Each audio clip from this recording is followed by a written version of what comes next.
Hello, this is Tom from Tabletop Tap Room, and this is the new intro to this video. The original intro became The Point is Moot.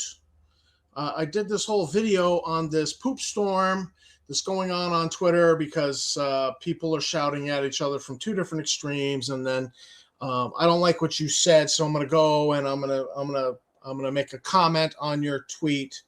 You know, you sound stupid. I actually saw that, and I'm trying to follow, and I was totally oblivious to this. And then somebody tweeted at me like, "What do you say about this?" And the reason why I was tweeted at, well, it could be a multiple reasons, but it's because I call myself the Star Frontiers gamer, and so I'm big on the Star Frontiers, obviously. And this is the Hadozee from Shadowrun. Oh, jeez, wrong game. From Spelljammer are supposed to be ported over from Star Frontiers. So, well, let's see if the Star Frontiers gamer will step his foot in the cow pie and make a statement about whether or not the Hadozee are racist or not. And then we can shout at him in the midst of this Twitter storm of, because it's not people communicating. They're not communicating with each other. There's just people saying things, and either people like it and they go, yeah, and they heart it and they retweet it, or they don't like it, so they come over and they say something like, you're stupid, and this, and then those people block that person, and then they go over and they say something on theirs like, no, you're an idiot, you're a racist, you're but it's not people communicating. There's no discourse. There is no discourse going on. It's just people shouting at each other. So my name got brought into it, and I became aware of it, and I'm like, what? How does he? This is dumb. Start looking at it, and so I did a study on it, and I did a video. How does he racist? And so I did a whole video, and before I actually finished editing it, I came across RPG Pundit's video, and so he was doing one on it, which not surprising that he would. It's kind of his bread and butter. And so I watched his video, and he came to a different conclusion than mine. But I actually like his conclusion, even though I stand by mine. I really like what he had to say in his video. So, of course, I linked it in the show notes for this. So you can check that out. But I scheduled this for Monday morning. And I probably would have played it this past week, so I would have got in before this recent event happened that kind of made the whole point moot, or the whole poop. The moot point is poop. The point is moot.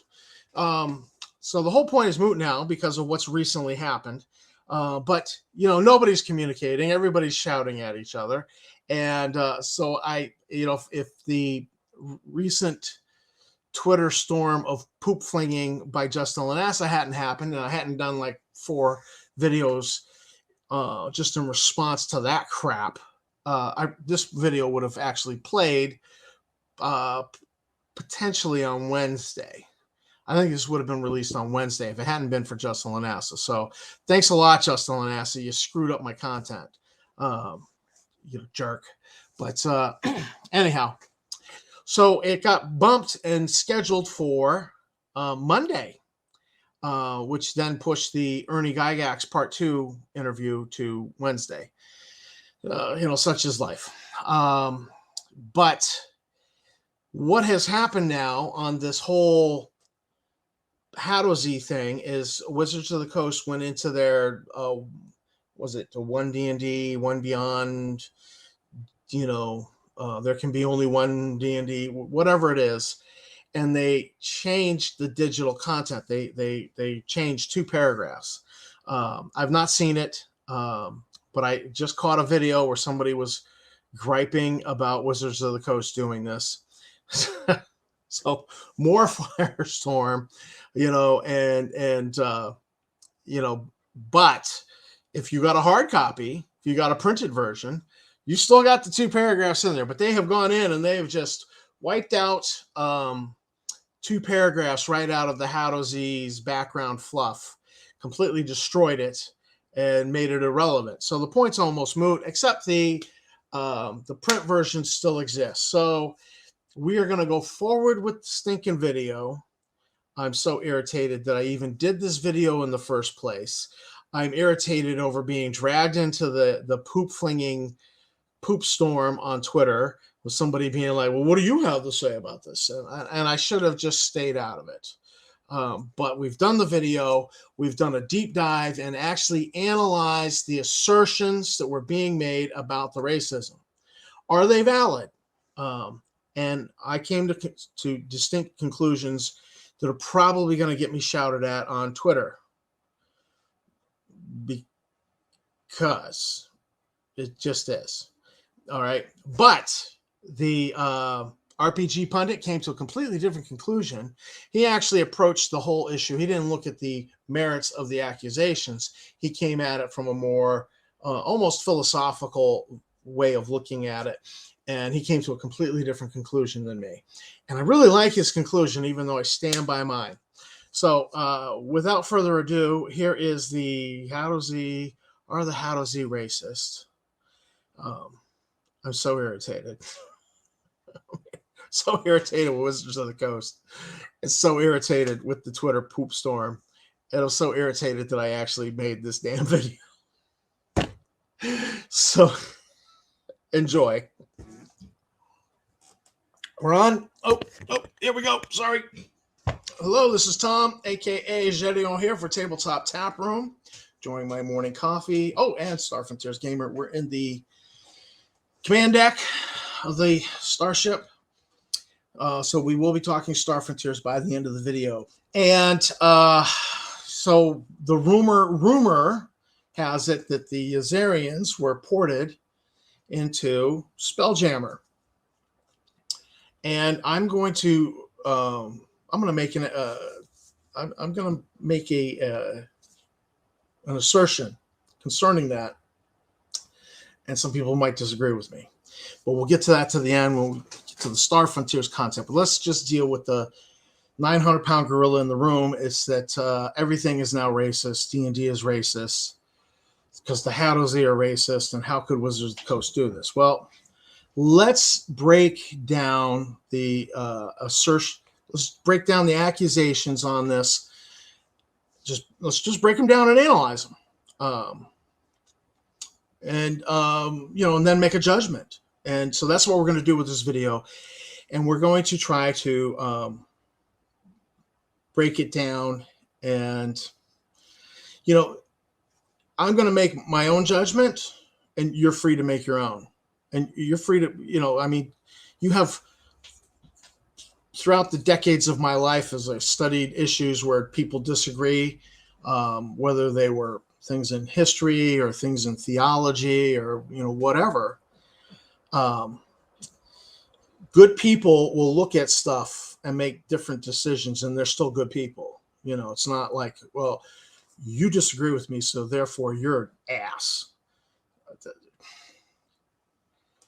No, look, my initial reaction to one of the accusations here was like, what? But then when I started digging into the actual supporting material for their assertion, I'm like, oh, well, maybe. So let's try to not be closed-minded. I know it's impossible in today's environment to discuss racism and not have it be not have people be closed-minded. So I don't even know if I should pull out the wallet and pull out the non-racist card to show that I got it punched, over the decades of my life. It just seems like an exercise in silliness. So I'm not going to do that. But what we're going to do is we're going to think about the actual arguments being made, and think about it and pick it apart and say, all right, does the evidence support that? So to start with, let's just show a clip that I've pulled off of Twitter. Actually, before we go there, let me just forewarn you. I'm going to be showing a lot of artwork from the 1800s, and it's going to be considered racist. But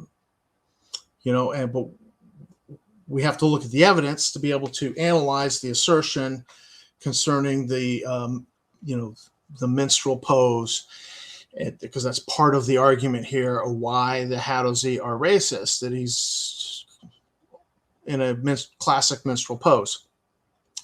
So if that bothers you, we're going to be looking at historical artifacts, actual handbills from minstrel shows, and doing a little analyzation of the art, a little bit of art criticism, as it were.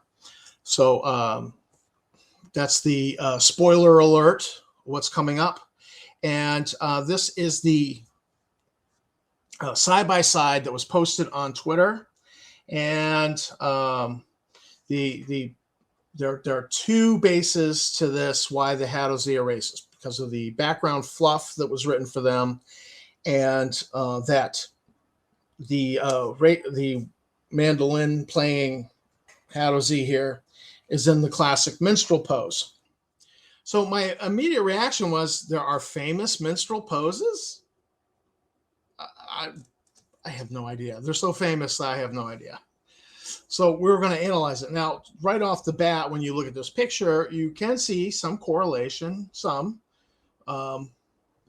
not perfect, but I can see that there's some correlation there between the illustration for this music sheet. The song is The Coal Black Rose. So I could just write this off as this is just an illustration put on there, and there's some superficial similarity. However, as I dug into this and I actually Googled famous minstrel pose. And I discovered that there is such a thing, and this is it. Hello. This is it. Notice that he's kind of turned sideways. The hips are to you. His hip is towards you. Got a foot out. And his arms are all kind of akimbo in exaggerated, animated, high energy kind of poses. But not all. Here's a group. You see the one guy here is in the classic pose. Foot's a little higher.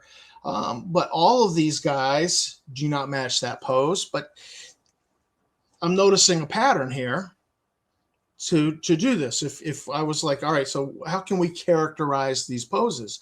Well, it's that they're all arms akimbo and exaggerated movements, and all over the place. So again, we got some more here. I kind of like I find this one most interesting. I don't want to say I like it. I find it the most interesting, the one in the colonial uniform. It's an impeccable looking colonial uniform, which is not the norm for these minstrel poses. These minstrel poses are ratty, tattered clothing, sometimes one shoe missing, sometimes the foot falling out of the other shoe. And to me, I'm noticing a pattern in that the presentation of the African American race here is as if they are monkeys, because that's how when you see some species of monkey, they walk, they do this with their arms, and I had a friend who was famous for doing that and making monkey noises. As people are being idiots, he would do the monkey, and they never knew what to say, so they would shut up. He put an end to the stupidity. I loved him for that. I thought that it always made me chuckle when he did it, and that people didn't know what to make of him. But it put an end to stupidity. Interesting way to do it, I guess. But what I'm noticing in all of this artwork as we look at it is that it really looks like an attempt to portray the African American as subhuman, as an animal. They're just a monkey, and I think you get that I don't agree with that. But there's an interesting one. This one really struck me when we got to this one. I says, why is this guy in a power pose? I mean, he looks like a fencer. You know, you could put a foil in his hands, and you'd be like, you would totally buy him as a fencer. Look at the footing. He's in a power pose here. Why is that? And then all the other African American figures in the back are all, you know, monkey-ish. Why are they being portrayed that way? Why is he portrayed this way? Well, then it clicked when I really looked at the face. That is a white man's face in black makeup. And so we can't have the white man being subhuman, so he gets a power pose. So I found that one really interesting amongst, as I studied all these handbills, because it was different, so it stood out. This title cracks me up. Jenny, get your hoe cake gone. HOE. We're just going to, I don't know. We just won't touch that. We'll just move right along. I don't think they meant the same thing. Sally, come up. Again, I think this is another white actor, white singer. You know, because there's a little bit there of his movements, but he's not being portrayed to be monkeyish. Okay, and notice his hand. Notice that hand. Because the next handbill for Sally, come up, both hands are that way. And this is a dance pose. I'm a dance school dad. And so right away I recognize that from my daughters being in tap class. And so this is very much a decent pose for him. He doesn't look like a monkey. But again, you look at that face and I'm like, white man in black makeup. And I actually believe this is probably, I would bet money this is actually Frederick Buckley, the name across the bottom here. Is Dave Reed in his celebrated, or it could be Dave Reed, Song and Dance of Sally Come Up, as performed every evening with Buckley's Serenaders, composed and arranged by Frederick Buckley. So this is either Dave Reed or Frederick Buckley, whoever is the main actor, the main performer. I almost guarantee you that's a portrait of them. But you notice, because he's a white man, he's not getting the monkey treatment. So one more, and we'll get off of analyzing. We'll move along. This one is not a song and dance show. It's a comedy show. And, you know, it's Harry H. Hamilton's. That's the company. Minstrels. That's the style. A lawyer's clerk. That's the name of the show. And you can see that this is very much a comedy, very slapstick. You know, here the guy's punching the short guy and he's falling off the chair. But then down here in this bottom corner, the mother figure has grabbed the big tall dude and bent him over and is beating him with her umbrella. And everybody else in the panel is freaking out. They're like, ah! So you figure out from this this is a comedy, and it's very Three Stooges. It's very slapstick vaudeville. And why not? Because I believe the minstrel shows were part of the vaudeville tradition. So, you know, again, we're getting the comedy coming through here. The very Three Stooges, poke you in the eye, punch you in the stomach, you know, and as you bend over from being punched in the stomach, the hand comes up and hits you in the face and you go flying backwards. It's all of that seems to be worked in here. So I would guess, based off of this one thing, that in a large sense, the minstrel shows were the Three Stooges of their day, was the Three Stooges comedy of their day. So not only are you actively portraying the African American as an animal, as a subhuman, you know, not as civilized because his clothes are all ripped, his foot is falling out of his shoe, you know, but also that he's a buffoon like the Three Stooges. And because you couldn't do this, because I mean, my thing is you don't even need to do it as a minstrel show. Get rid of all the blackface makeup here. Just do this as a comedy. Why not? As a kid, I loved the Three Stooges. This would work. I think this would work. But I think during that time period, they were like, you cannot portray a white man as a buffoon. So that's why they're doing, well, we'll do it with the black man.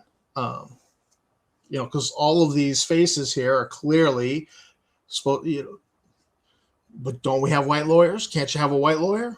Can't you have a white lawyer clerk? And then his mother's going to be white,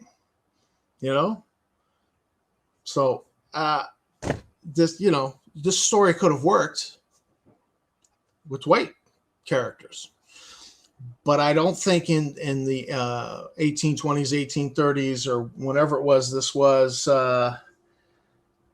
this actually was performed in London. Isn't that interesting? I don't see a date on it. So I don't know the date, but early, mid 1800s. Clearly they're not going to allow you to portray a white man as a buffoon, so let's do the black man. So that's what's going on here. Now, again, I want to assert that it seems by analyzing all this art, it seems like there was a push to let's portray the black man as monkeys. I think you really get it from, all this artwork. That I really think that was what the intent was here. That we're going to portray them as monkeys because we want them to be deemed to be subhuman. We don't want them to be equal to whites. That's what is going on in the 1800s. So when we come back to this, you see this whole, what if the author was like, all right, these Hadozee are monkey-like, so I got to draw them, and they went and got drawing inspiration was from some pictures of some monkeys. Okay, so if the artist doing this stuff over here, the minstrel artwork, was I want to portray blacks as monkeys, and he finds out what monkeys looks like, and all right, monkeys do this, so we'll draw blacks that way. And then this modern artist says, all right, I got to draw a monkey-like race, so I'll find some pictures of some monkeys. And, and it clearly looks like he was working from some pictures of some monkeys and he drew them. So I don't think there was any intent on the part of the artist to go, let's do the minstrel shows. I think it was just, we're doing a monkey-like species, so let's find some monkey pictures, photographs, and I'll work from that as drawing inspiration. And so I don't know. Yeah, it really does look like. But I think it's because both the artist of the 1800s and this artist of 2022 said, we want to portray something as a monkey. On the one hand, it's a sci-fi fantasy race that's monkey-ish. And on the other hand, it's a racist saying we want to portray this race of humans as being subhuman. So therefore, we're going to portray them as an animal, and that animal is the monkey. And so their starting point was the monkey. I don't think the starting point for the modern artist was, let's start with the minstrel shows. I think his starting point was the monkey. So if the starting point is the monkey and they both go in different directions, because Wizards of the Coast, the allegation against them is, oh, they're so woke, they're so left. Well, why would they employ an artist that's a racist? I mean, I don't think they're recruiting the KKK to do their artwork. It makes no logical sense to me. So I think there was no intent on the part of the artist, although there is some similarities. And I think now that we're aware of the similarities, we just avoid it. We don't do this for the art. So, all right. Yeah, my verdict is, yeah, the artwork looks like the classic minstrel pose. There's something to that. However, it's clear to me that the intent of the modern artists is completely different. That they were just like, hey, I've got to draw a picture of a monkey-like spacefaring race. I'm going to go find some pictures of monkeys, and I will draw this monkey-like race like monkeys. Okay, I don't see any racism there. It's clearly not in the intent. Let's talk about the culture. The culture is the story fluff is that they were a kitten-like, cat-sized creature. Now that's interesting because we get this from Isle of Dread. Zeb Cook. Zeb didn't do the illustration, but he came up with this idea of the phantoms. And you notice that they've got that skin flap, that flying squirrel skin flap of the Yazarian, of the Hadozee, but a very cat-like face. So I found it interesting that the new Hadozee fluff is that they were cat-sized, because it harkens back to this. And I want to get back to this in a minute. When we get to Star Frontiers. So it harkens back to this. These are the phantoms from Isle of Dread. And there's more artwork on them in the module. This is the best piece, though. This is really great. I love Willingham. So Willingham, this is absolutely fantastic. It's just, and I love this. He's punching this one in the nose over here. But the adventurer's being swarmed, and it doesn't look like it's going to end well for the adventurer. You don't know. You just don't have, because his shield is pinned. He's only got one hand free, and they're swarming him. So it's game on here in this picture, and I love this. I love this illustration. But the Hadozee, this idea of them being cat-sized, harkens back to this, and these are cat faces. I look at this, and I'm like, these are vicious wild cats to them. These are not the monkey face of the Yazarian and the Hadozee. But so supposedly this wizard shows up, decides he's going to take the Hadozee and make super soldiers out of them. I don't know. He's just decided that's what he's going to do.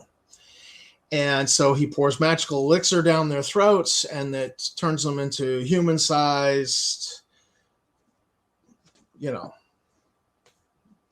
warriors. And so that's because he's planning on having a slave race of super soldiers. So that's where the slavery accusation comes in, except the Hadozee object to being imprisoned, and they kill the wizard. And so they kill the wizard with the help of his assistants, because his assistants, even though they have their position because of the wizard, decide, no, we want to throw it all away. and they kill the wizard. They help the Hadozee. And the Hadozee magically are able to operate spelljamming ships just like that. They've gone from lower form animal, they've been uplifted, and now they can operate a ship because they take the spelljamming ships and go home to their home planet. So the accusation is that you've written in slavery into this race, and they're in the minstrel pose, therefore you're being racist. Well, I don't buy this whole slavery thing, because, they were imprisoned, yes, but servile slavery of the African-American race went on for centuries.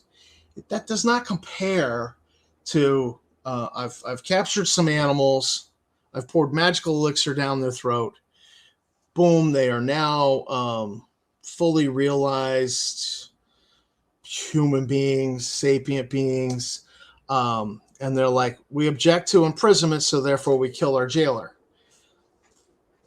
That's not slavery. They were not enslaved for centuries, where their labor benefited the magical wizard. For centuries, he benefited from their labor, and they finally uprose and killed him. This is not what this story is. The story is he's captured, and they object to being captured, so they kill. All right, it's pretty straightforward. It's not slavery, and comparing it to the African American experience, I feel, is really a disservice. It belittles what the African American and what African Americans went through in this country. It belittles it, and I can't go there. I just can't go there. So I don't even buy the setting fluff accusation of slavery. That it's slavery, it doesn't fit. It doesn't make any sense. It's words have meaning. You have to go with them, and I'm just not buying it. I don't. It's not servile slavery. They were in prison. They killed the jailer. Done. That's not slavery. So yeah. So on the merits of the Twitter argument, I'm not buying it. Now, I'm not the only YouTuber to report on this. RPG Pundit. So my judgment is no, not buying it. It's not there in the intent of the artist. It's not there in the fluff. It's and we are talking about a company that's pretty woke. They're to the left of center on their social issues. So it makes no sense for you to do this. It's just, I really feel like it's people finding racism everywhere. Like, oh my God, my coffee's black. Why is all coffee black? Coffee must be racist. It's that kind of thing. That's my judgment on this. However, the RPG Pundit has covered this. And this is really, his judgment's different than mine. I'm saying no. He's saying yes. And I listened to his video, and I like his thought process on this. I thought his thought process was interesting. I wanted to just wrestle with the actual merits of their argument. Their argument is based off of slavery and the fluff of the Hadozee, and I'm not buying it. And the art criticism of the art, we dug into that. But I think because the intent of the artist in the 1800s was to portray African Americans as animals and specifically as monkeys, they drew them as monkeys. They used monkeys as inspiration to make the artwork. I think the modern artist was, I got to portray a sci-fi monkey-ish race, so therefore I will start with monkeys as my inspiration. I think they just both incidentally had the same starting point. So on the merits of the argument, I got to say no. However, the RPG Pundit comes at this from a different way, and I like his argument. I thought it was interesting. He certainly went at it different than I did. And so I recommend this. I'll put it in the show notes. You can look at both sides. Make your own decision. His was like, yeah, it is racist. But you need to understand why he said that. It was very, very, very different. Was not what I expected. So let's get to Star Frontiers. Enough of the racism already, okay? And quite honestly, if everything's going to be racist, then nothing is racist, right? It has no value if everything's racist. So let's get back to Star Frontiers. Now I understand, because I was not aware that the setting fluff for the Hadozee had changed. And Carl Urbanski, the RPG Pundit, brings that out. All right, that's cool. What I am aware of is the culture of the Hadozee as they're presented is completely different from the Yazarians. And the common assertion is that the Yazarians were ported over to Spelljammer. I actually think that the starting point for the Hadozee may have been right here with the Phantoms. That they took this creature, which is kind of cool, and they cribbed because this creature predates the Azarian and it predates the Hadozee. That Zeb Cook created this, and then he, from this, cribbed the Azarians. The Azarians are different than the Phantoms, different culture, but obviously similar structure, just the Azarians are even taller than humans, and they're not kitty cat size. And Azarians are not cuddly like a kitty cat. They're a little on the irascible side. They have a very particular culture that you could almost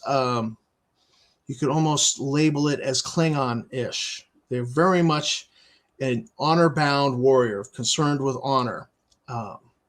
So they evoke the Klingons, but they're not tough like the Klingons. They take the hit on their strength and stamina, and then get a bonus on their dex and reaction speed, and get a bonus on their intelligence, on their logic and intuition. So they're not a straight up Klingon analog. They're different, but they have a Klingon feel because of all the honor issues, all the honor code stuff that goes on with them. The Hadozee, if they developed from a cat-sized creature, this is the creature, a softer, cuddlier version of this creature. And they were then cribbed from this creature to be a spacefaring race in Spelljammer. So their relationship to Yazarians is not that Yazarians were ported over to, because they weren't. It's two different cultures. They don't even match. Yazarians had kicked the ass of the Hadozee. They just, kicked their ass and not even bother taking names. Just done. That's how the Azarians roll. So the culture, they're completely different. The Azarians would just not even have any respect for the Hadozee, the way their cultures are written.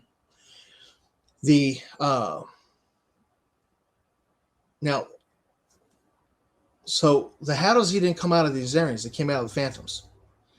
And the Azarians never went over to Spelljammer.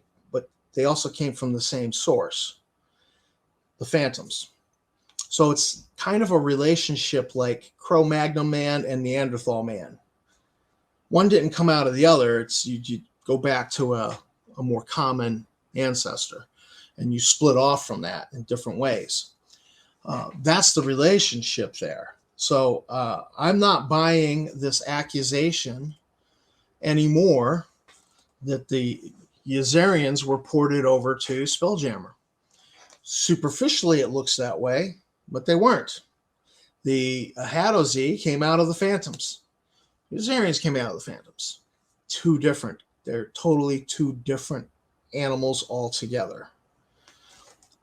So that's my comment on that. And I know it's the common thing to say, but I'm going to say, nope, I disagree.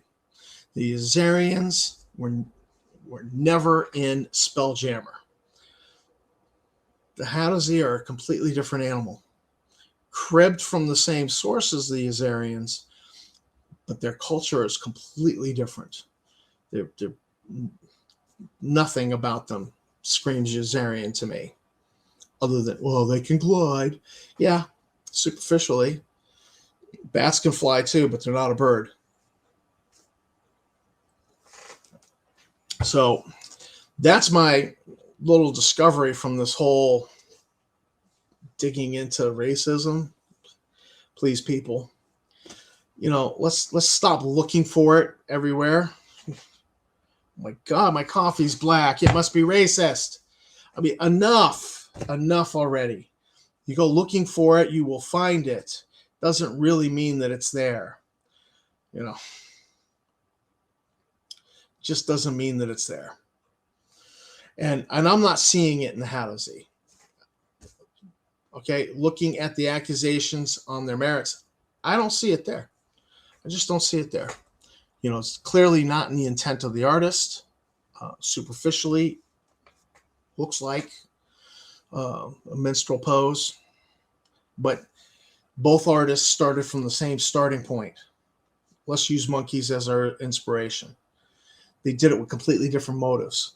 They have a similar result, but in the case of the Hadozee, they're not being drawn as, tattered clothing, foot falling out of the shoe. They're not it's not derogatory art. It's not putting down somebody. It's presenting those Hadozee as a monkey-like species, which has been popular because the Azarians are super popular in Star Frontiers.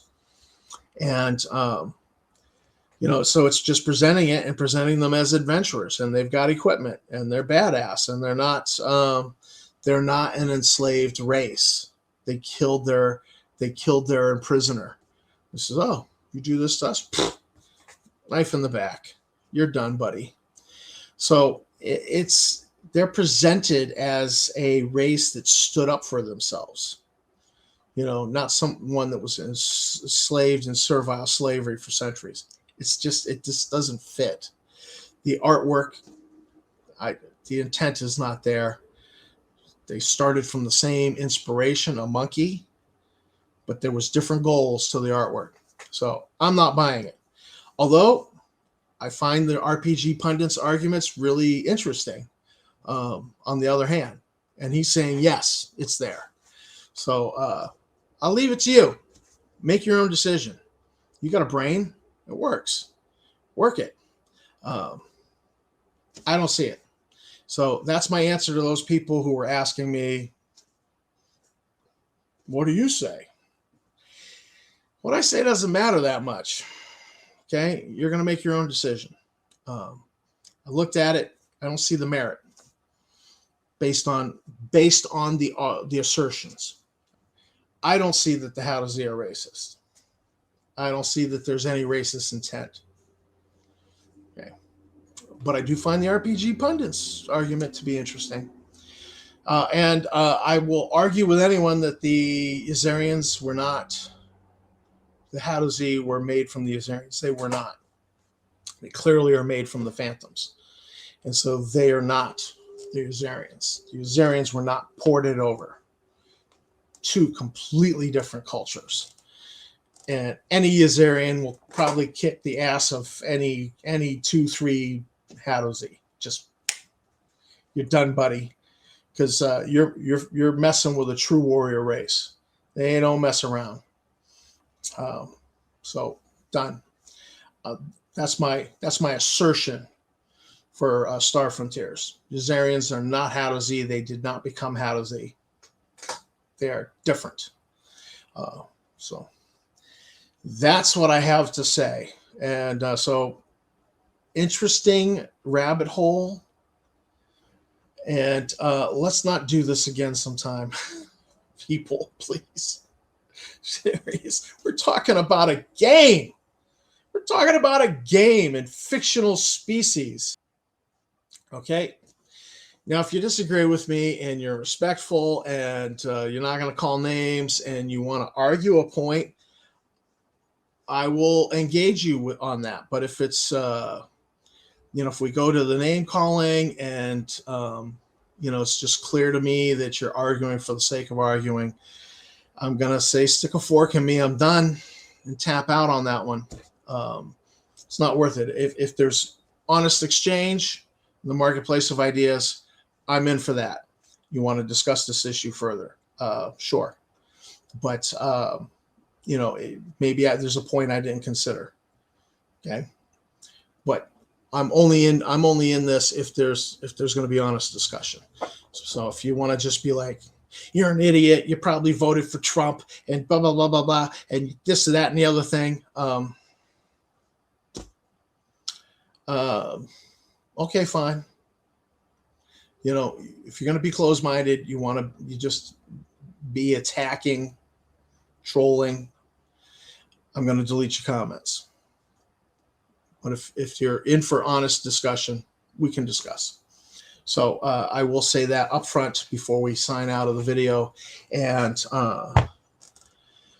this is Tom for Tabletop Taproom and Star Frontiers Gamer. Thanks for watching if you made it this far. I can't believe I did this video. I'm just so annoyed. I'm so annoyed with this stuff lately. But thanks to my subscribers. You guys are great. Again, thanks for watching the video, and keep on gaming, and I'll see you in the frontier. Just not with any Hadozee.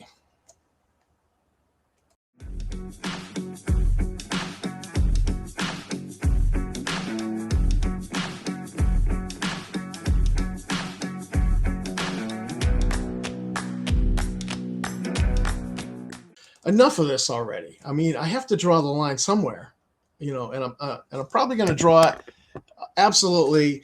When Bigfoot's racist, that's it. I'm done. I'm done. I absolutely draw the line there, and kicking everybody out of the room. You know, enough already.